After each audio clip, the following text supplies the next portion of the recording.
जगभरातील सर्व हिंदूंना नूतन वर्षाच्या गुढीपाडव्याच्या मी अतिशय मनापासून शुभेच्छा देतो। आजचा दिवस आपण सगळे साजरा करतो आणि नागपूरमध्ये ही अतिशय चांगली शोभायात्रा संदीपजी आणि सर्व आमचे मित्र या ठिकाणी काढतात। अतिशय प्रचंड उत्साह आपल्याला या ठिकाणी पाहायला मिळतो। मोठ्या प्रमाणात पारंपरिक वेशभूषेमध्ये सर्व माता भगिनी बंधू मुलं हे आपल्याला पाहायला मिळतात। साहसी खेळ आपल्याला याच्यात पाहायला मिळतात। एक प्रचंड मोठा आनंद हा या निमित्ताने साजरा होताना आपल्याला पाहायला मिळतो आणि म्हणून मी देखील प्रतिवर्षी या शोभायात्रेमध्ये या ठिकाणी येत असतो। आजही आपण पाहू शकता याची जी भव्यता आहे ती कशा पद्धतीनं लोकांचा उत्साह आहे तो उत्साह आपल्याला पाहायला मिळतोय। एक प्रकारे नागपूरचा सगळा भाग हा भगवा झालेला आपल्याला पाहायला मिळतोय। आधुनिकतेकडे जात असताना सुद्धा त्यांनाही आपली परंपरा जपत आहे हे पण एक चित्र चांगलं आहे। मला अतिशय आनंद आहे। शेवटी आपले पंतप्रधान मोदीजी नेहमी सांगतात विकास भी और विरासत भी।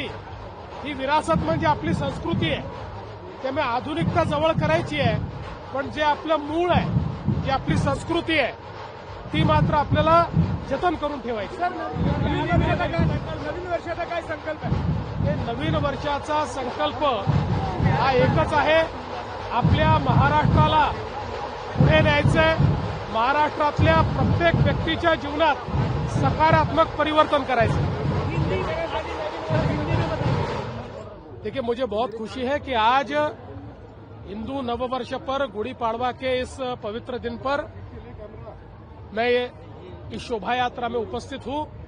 तमाम हिंदुस्तानियों को आज के दिवस की मैं शुभकामनाएं देता हूं और हमारे संदीप जी जोशी इनके नेतृत्व में एक बहुत अच्छी शोभा यात्रा हर वर्ष नागपुर में संपन्न की जाती है। आप देख सकते हैं जो उत्साह है नागपुर भगवा हो गया है और साथ साथ पारंपरिक वेशभूषा में हमारे सभी आयु के लोग इसमें शामिल है और एक बहुत सुंदर इस प्रकार का ये दृश्य हम सब लोग मिलकर यहां पर देख सकते हैं। आता जर कर्जमाफी ऑलरेडी जाहीर केली आहे तर चांगलं गेलं पाहिजे पण संकट येत असतात। एवढंच आहे संकटामध्ये ईश्वरी पाठीशी आहे आणि ईश्वराच्या आशीर्वादाने आम्ही पाठीशी आहोत। केंद्र ने एडवाइजरी जाहिर की है एलपीजी को लेकर, क्या कहेंगे? नहीं अभी जो कल तक थी वो मुझे मालूम है, आज कोई जाहिर की होगी तो देख के बताऊंगा।